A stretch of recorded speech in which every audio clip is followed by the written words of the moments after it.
વિજ્ઞાન મેળામાં આપનું હાર્દિક સ્વાગત છે। મારું નામ સોલંકી હેતુ દર્શન કુમાર છે। મારું નામ બાબા છે। મારી શાળાનું નામ નિવડા પ્રાથમિક શાળા નંબર 1 છે। આજના વિજ્ઞાન મેળામાં મારો વિભાગ પ્રાકૃતિક ખેતી છે। અમારી કૃતિનું નામ સંકલિત ખેતી પદ્ધતિ છે। ભારત એક ખેતી પ્રધાન દેશ છે। ભારતમાં 50% પણ વધુ લોકો ખેતી પર નિર્ભર છે। ખેડૂત જ્યારે ખેતરમાં પાક વાવે છે ત્યારે પાકને ઉગતા 3-4 મહિના જેટલો સમય લાગે છે, તેથી તેને આવક મળતી નથી। ખેડૂતને આવક મળી રહે તે માટે સંકલિત ખેત પદ્ધતિ અને પ્રાકૃતિક ખેતી કરવી જોઈએ। પશુપાલનમાં દૂધ તેમજ દૂધની પેદાશો મળી રહે છે, તેમજ દૂધને વેચવાથી આવક મળી રહે છે। પશુઓના મળ અને મૂત્રથી બનતા વર્મી કોમ્પોસ્ટ ખાતરનો ઉપયોગ જમીનમાં થઈ શકે છે। મરઘાપાલન કરવાથી મરઘા તેમજ ઈંડાનું બજારમાં વેચાણ કરવાથી ખેડૂતને આવક મળી રહે છે।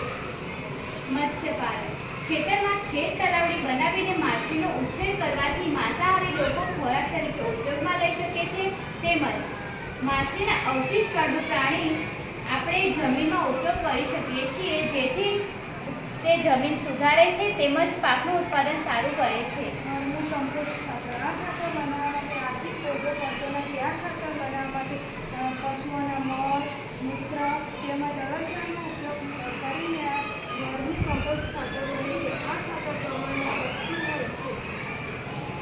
ખેતરમાં વિવિધ પાકોનું ઉત્પાદન ખેતરમાં ખેડૂત અનેક પાકો વાવે છે, તેમાંથી કોઈ એક નિષ્ફળ જાય તો તેને ખોટ જતી નથી। તેને 5 વિભાગોમાં વહેંચવામાં આવ્યા છે।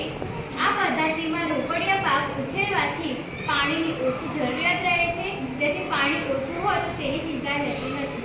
ધાન્ય પાકનું વાવેતર કરવાથી દરેક તૈયાર થયેલ પાક મળે છે।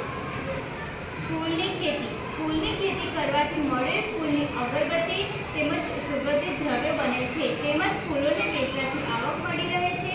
ફૂલોને શણગાર તેમજ પૂજાપાઠમાં ઉપયોગ કરવામાં આવે છે। જુદા જુદા શાકભાજી તેમજ ફળોની ખેતી